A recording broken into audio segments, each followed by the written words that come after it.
বাবা আমার জন্য কী এনেছে চলো তোমাদের সাথে বলি। হাই, আমি উষা, চলে এসেছি আবার একটা ছোট্ট মিনি ব্লগ নিয়ে। আজ সন্ধেবেলায় মনটা বেশ ভালো ছিল, জানো, দু একদিন মনটা বেশ কেমন অত একটা ভালো থাকে না, আবার দু একদিন বেশ ভালো লাগে। আজকে মনটা বেশ ভালো ছিল।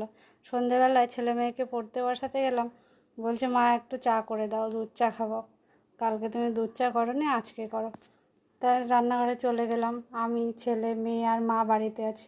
চারজন মিলে দুধ চা করে খেলাম। ওদের শর্ত পড়তে বসার আগে কিছু খেতে দিতে হবে, স্বাভাবিক, বাচ্চা মানুষ, সন্ধ্যেবেলা একটা খিদে পায়। সন্ধ্যেবেলা সবাই মিলে চা খাওয়ার পরে চলে গেলাম ওদের পড়াতে বসাতে। পড়তে বসে আবার কত বায়না, রাত্রেবেলা রুটি করবে, তো রাত্রেবেলা কিন্তু রুটি করতে হবে, সঙ্গে বেগুন ভাজতে হবে। যাই হোক, যেমন আজ্ঞা তেমন তো করতেই হবে। কেন, ওদেরকে পড়তে বসিয়ে দিয়ে আমি এই বইটা পড়ি। বইটা পড়তে বেশ ভালো লাগে।